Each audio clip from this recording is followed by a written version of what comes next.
Happy Thursday, everybody. Welcome to the Live in Truth podcast. I am your host, Nifiah. Your producer, Sean, is off to the side today. She kicked me out of the shot, guys. I did not kick him out of the shot. We just want to make sure we're bringing you the best podcast we possibly can. So as we go these next couple of weeks, you might see some different things. You'll see Sean in the camera. You might hear some different voices. We might even be in different places. And there for sure will be some new segments. And, like Nifiah said, we're just going to be testing out a couple of different flows just to make sure this thing looks and sounds exactly how we want it and exactly how you want it. So without any further ado. All right. Today on the podcast, we are going to be talking about type 3 diabetes. What is that, you might ask? We're going to get into it. We've talked about type 1, type 2, and gestational diabetes in previous podcasts. And today we're going to discuss type 3 diabetes, which is being related to Alzheimer's disease. Alzheimer's is the most common cause of dementia. And it is a term that we use for memory loss, cognitive decline, instability in daily activities and the such. And it does account for 60 to 80% of all dementia cases. So before we get right into Alzheimer's, I guess, like you just said, I know that Alzheimer's accounts for 60 to 80% of dementia cases. So what exactly is dementia? Again, dementia is in the brain. It's specifically with Alzheimer's disease. There are several types of dementia, but today we're going to be talking about Alzheimer's specifically. And so with Alzheimer's disease, there are plaques and tangles in the brain, which eventually lead to death of that area, shrinkage and atrophy of the brain, and loss of cognitive function. Alzheimer's is not a normal part of aging, and it is beginning to affect people at earlier ages. We normally associate Alzheimer's with an aged individual. However, research has shown that Alzheimer's is onsetting earlier and earlier. I have experienced it in my nursing career, where I was treating an executive who was 44 years old, I believe, and her Alzheimer's started to set in around the time she was about 36, 37 years old. She was a big GM executive, very intelligent individual, highly skilled in her work. And then all of a sudden, things start to change. She started to forget things. She wasn't doing well at work, sleeping a lot during the day when she should have been at work, or sleeping during work. And unfortunately,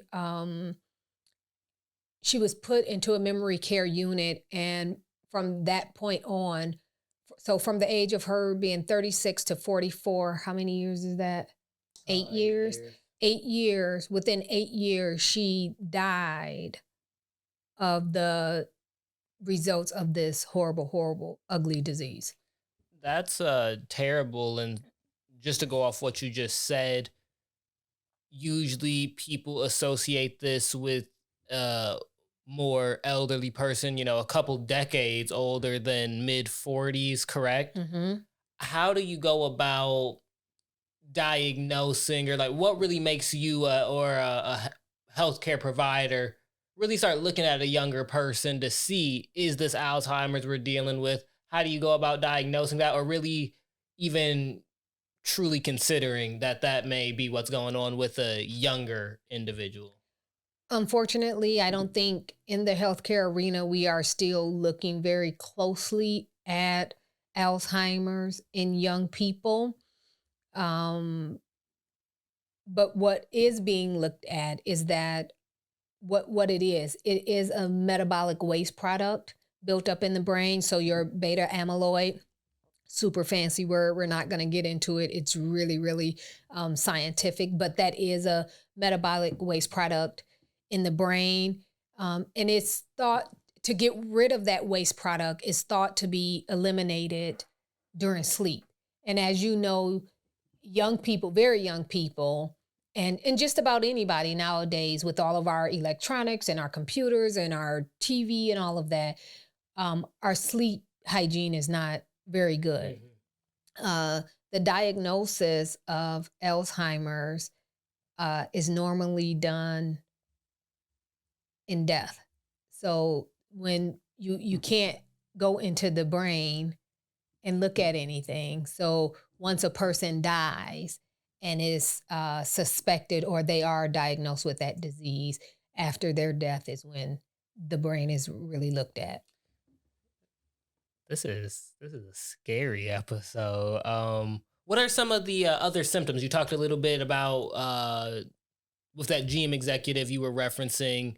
You said you could notice over time, sort of a slowing down of thinking or getting thoughts out, forgetting some things that there was no reason for them to, not know, just sort of off the top of their head. What are some of the other symptoms that we're looking at? Some symptoms that you might see in Alzheimer's disease. Of course, the first one is memory loss.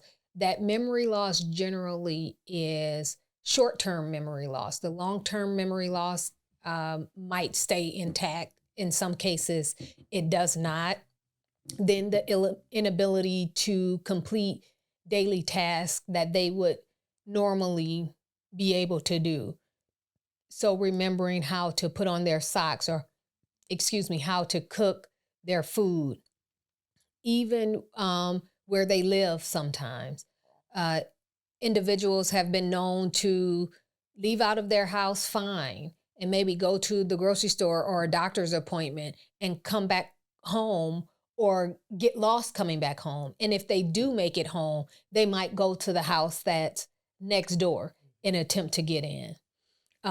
So that memory loss, and it's even tasks that are what we consider automatic, knowing where to go to the bathroom and what they're supposed to do in the bathroom. So the mind might allow them to know, oh, I need to go into the bathroom. But an individual with Alzheimer's may start to forget to pour their clothes down, or even to clean themselves after using the bathroom. Goodness. So what's really going on in the brain? Like how is Alzheimer's affecting your brain? Not to ask you to get too extremely technical about it, but what's really going on upstairs when you're going through something like this? So as I stated at the beginning, when the brain is being looked at after death, and even on MRI, there are major plaque buildup and major tangles in the vessels in the brain. So if you can imagine a rubber band balled up and you can't untangle that rubber band and you're pulling it and it's getting tighter and tighter and tighter. So those vessels are beginning to die off. That brain tissue is beginning to die. And as shrink as well.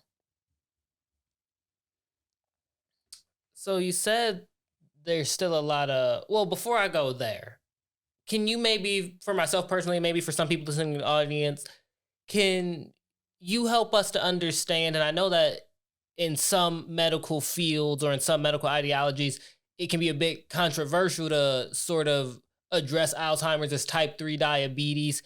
Can you flesh out a little bit more that connection? Yes, that's what I want to do today. I want to talk about that. So last week, we talked about detoxing the body, and with Alzheimer's disease and its relationship to diabetes, with that beta amyloid being a metabolic waste product, researchers and physicians are thought to eliminate that waste product through restful sleep. And we talked a little bit about that, taking care of your body. And when you have a chronic illness, how you help your body to heal and how you detox your body. One way to do that is through resting. Another way to get rid of that metabolic waste is through fruits and vegetables and whole grains, omega-3s, olive oil, they do help to improve the blood vessels, reducing the risk of memory damage and even stroke. And most people say omega-3s, that's fish. You do get omega-3s from fish, but here at Live in Truth, we don't eat fish. I don't eat fish. But we can still get those omega-3s through a plant-based diet. And you can get those through chia seeds and hemp seeds and flax seeds and algae oil and Brussels sprouts. And all of those have been linked to lower levels of beta amyloid proteins in the blood and better vascular health. Continuing on in its relationship to type 3 diabetes, several studies have shown, and even this morning before we started recording, I was reviewing studies and continuing to find things that I had researched last week, find new things above what I had researched last week that showed that uncontrolled blood sugar, even without diabetes, is closely related to the onset of Alzheimer's dementia. So I'm big on always talking about controlling your blood sugar, your blood glucose, how important it is to keep that under control. And doing that protects your arteries and your nerves. And the biggie here, it could help prevent dementia and the loss of memory and thinking skills. What role do genetics play in picking up something like Alzheimer's versus lifestyle? Are there things that we can really do to prevent ourselves from going down this track? Or if this is something that is sort of just like built into your genetic code, are you kind of trapped? I think Sean keeps trying to trip me up with this genetic stuff. Doing my homework and my research here, it is shown over and over again that that genetics has very little to do with Alzheimer's disease, and more to do. And even though everything right now is only in theory, the speculation, my bracelet is making noise, you all. If you hear it, we're going to take it off. The speculation is that elevated blood sugar levels is causing more vascular disease. And we know that to be true. And there could be other metabolic issues. For example, people with elevated blood sugar often have insulin resistance, which may be linked to the brain cells. So it's not a huge genetic component, Alzheimer's disease, and even diabetes. The genetic component is really minute in both of these diseases. And I don't know if you have an exact answer to this question, but why is it sort of hotly debated, or in some circles not well received, to address Alzheimer's as type 3 diabetes? What is sort of keeping some medical minds away from referring to it as such? I just think the verdict is still out on it. There's still a lot of research to be done regarding this subject. I don't think that the medical minds are staying away from. It's just not a common term now. Sure. It hasn't come mainstream yet, but it is being referred to type 3 diabetes. And when anywhere in the neuroscience world, they are definitely using that. We might not hear it in mainstream family practice, but in neuroscience, we are hearing it as type 3 diabetes. Because they're looking directly at the brain, where in general medicine, internal medicine, we're looking more at the body, and we understand that better. Oh, well, great. Like you said, there's a lot of research still to be done. I am very interested to see where that goes, and to continue this conversation on with you more and more as the months and years go by. I know you'll be staying right on top of this. I do want to tangent a little bit. I want to talk about you a little bit now and what's been going on with you. Speaking of the brain, I've been hearing that you've been having migraines recently, and you might have a little bit of insight on what that's all about. Just a little bit of insight. Let's be real. I am not a neuroscientist. I'm doing my own research on myself, and of course, studying this topic and what has been happening to me lately. And this is way off topic. We thought it was important to talk about this. So, first and foremost, you all, the brain uses more energy than any of our other human organs. Believe it or not, you would think it doesn't use that much energy. For everyone? Maybe not for everyone, but it does use a lot of energy. And glucose is its primary source of fuel. I'm sure everybody understands that. However, when the brain is exposed to excessive amounts of sugar in the standard American diet, it can cause a problem. And as we know, more sugar is definitely not better, even as a source of fuel. So again, way off topic, I found a huge seeded watermelon about a week or so ago, and I was through the moon excited about it. Nobody in my house eats watermelon. It's just me and my husband, really. Sean doesn't live here. But and so in the watermelon, I think I mentioned it, this watermelon has to be anywhere from 16 to 20 inches long. And so I just quartered it.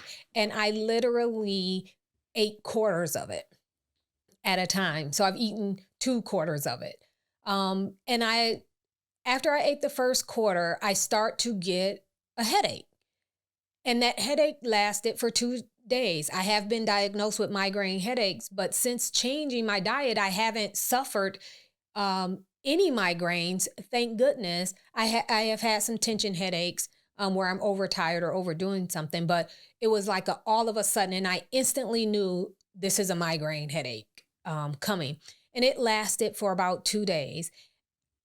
I did not for 1 minute attribute it to eating that watermelon. Not for 1 minute.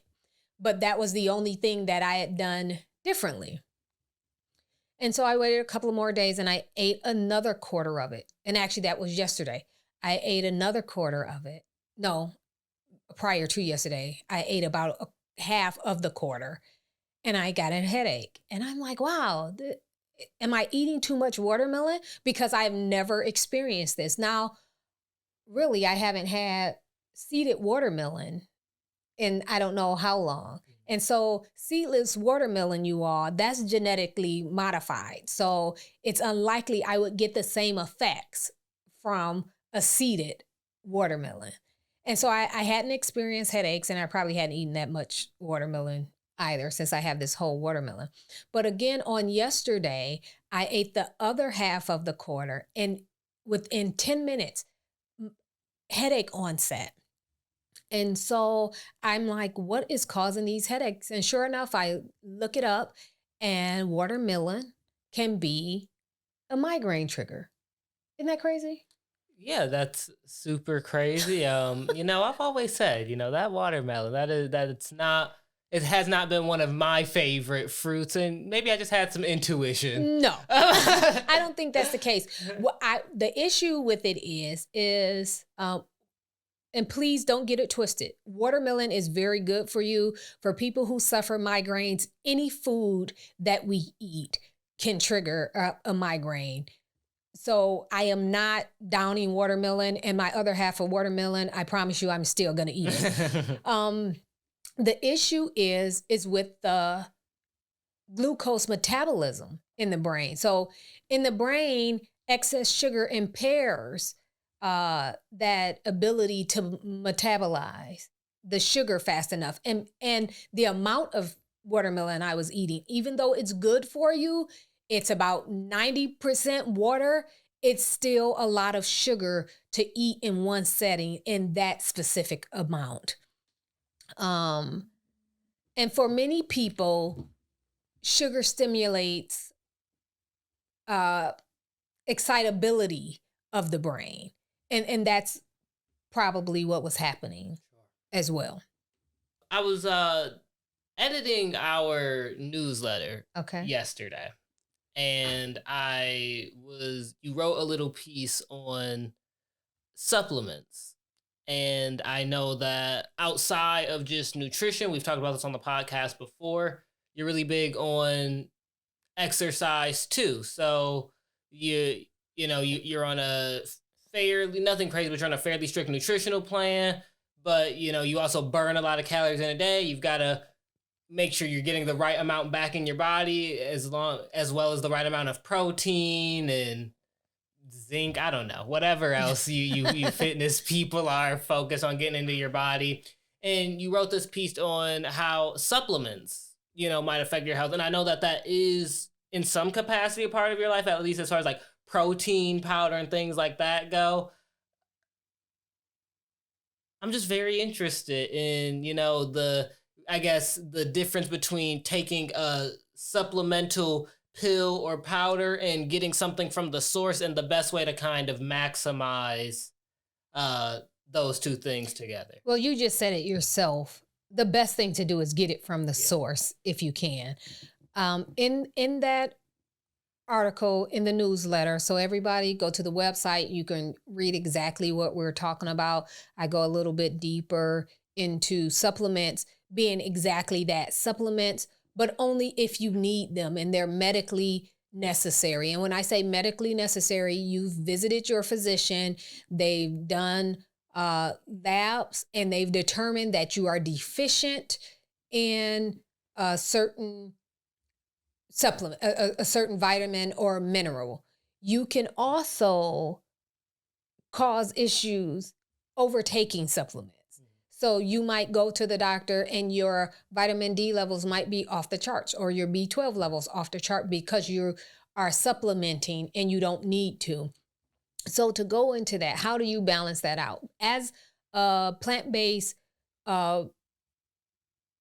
person who eats completely plant-based and no meat additives, I do have to supplement with B12 because you only can get B12 from animals. I don't eat animals, so I have to take a B12 supplement.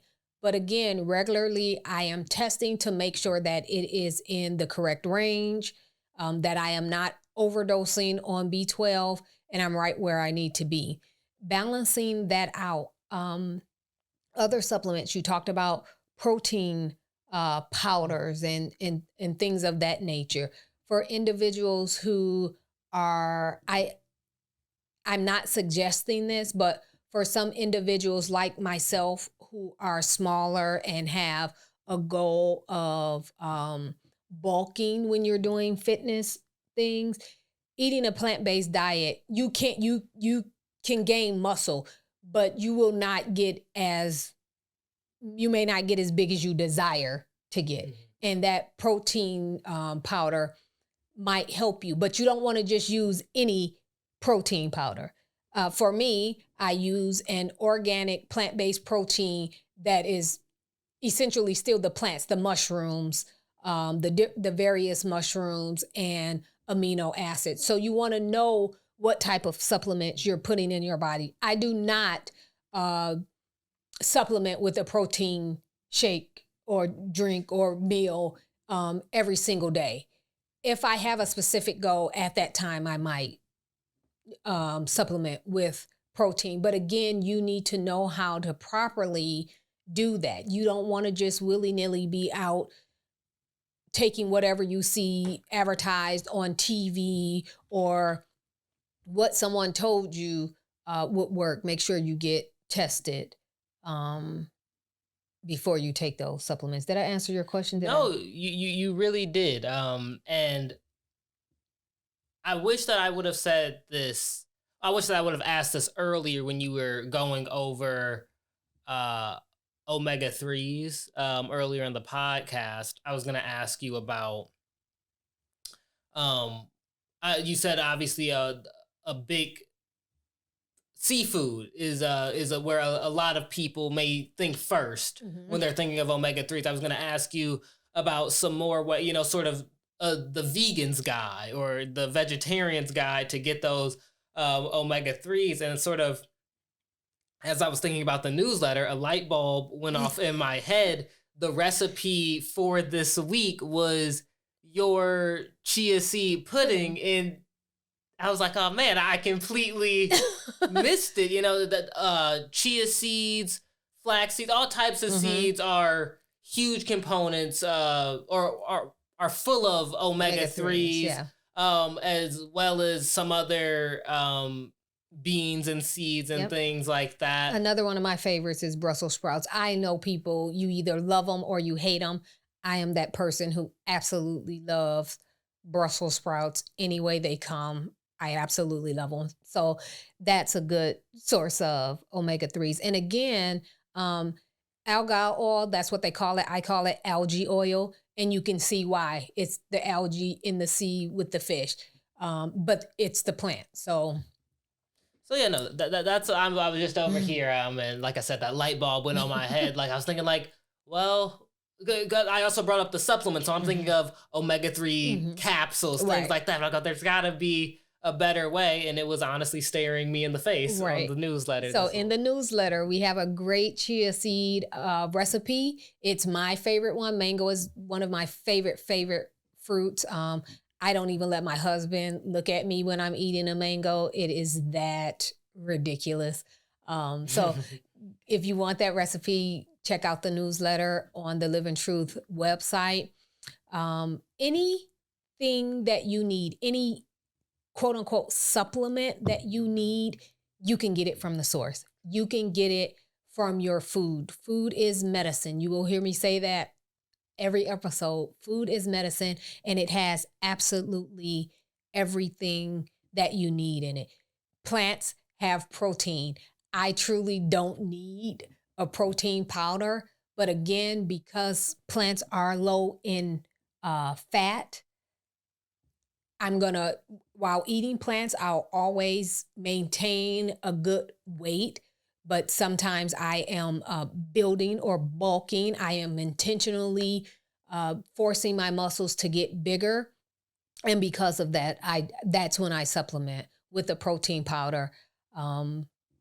But you don't need a protein powder to get your protein in. Let me clarify that. You do not need a protein powder to get your protein. All plants have protein.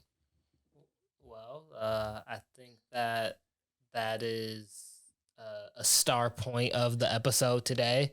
Whatever you need, mostly, you can get it straight from the source, and you can get as much as you need for whatever goal you may have, pretty much from the foods that you're eating and the drinks you're drinking. You don't necessarily need a pill or a powder if you are on the right nutritional plan for yourself. And if you are working with the body that you have, obviously, if you have some other goals, perhaps you do need a little bit of extra of something else that maybe you just can't eat all the chia seed pudding in the world. Please do not eat all the chia seed pudding in the world. There will be a problem. So yeah, get it from the source. Do you have anything? I just want to conclude again and talking about diabetes. We have type 1, type 2, and now type 3 diabetes in Alzheimer's disease.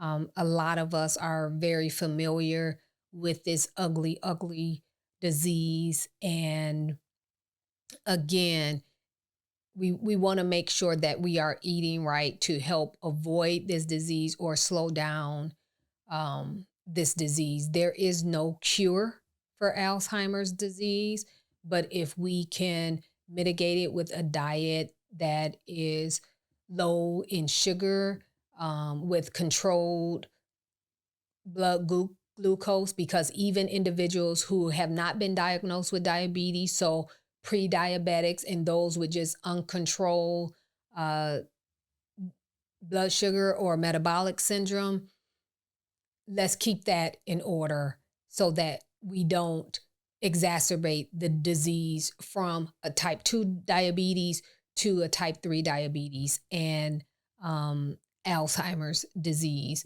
which if you do have a diabetic diagnosis, your risk of developing Alzheimer's is 10 to 15 times higher than it would be without it. And unfortunately, diabetes follows right behind Alzheimer's disease as a leading cause of death. So Alzheimer's is 6, diabetes is 7. Vice versa. No, I said that right. 6 and 7. They're 6 and 7. And both diseases are increasing the mortality rate ridiculously at an exponential level. And it is predicted to affect more than 500 million people by 2045. So let's keep control of that blood glucose. If you are already diagnosed with diabetes, get it in control, change your diet, see your healthcare provider, reach out to me here at Live in Truth for a consultation and even collaboration with your physician, and let's get this under control. Yeah, no, this has been very eye-opening, as Nifiah stated multiple times throughout the podcast. The research is still very much unfolding, and I'm sure she'll be certain to keep you guys up to date with everything that is coming out about Alzheimer's or type 3 diabetes and what we can do to ensure our health and the longevity of our lives. Well, type 2 diabetes remains one of the most adjustable risk factors for the development of Alzheimer's disease. So if we can get type 2 diabetes under control, we can get Alzheimer's disease under control. And that's how I'm looking at it anyway. Man, I was waiting for you to say something positive. This has been dreary. All right, that's it. That is positive. We can stop. No, we can stop these diseases. Yeah, that's what I'm saying. I was waiting on that for a second. I was like, man, I'm down in the dumps over here. I'm afraid, but that's just what I needed to hear before we checked out. All right. Well, thank you all for listening today. Happy to be here and bring you some good, helpful news, I hope. Alrighty, we're gonna fade out right now. No more buys, no more waves.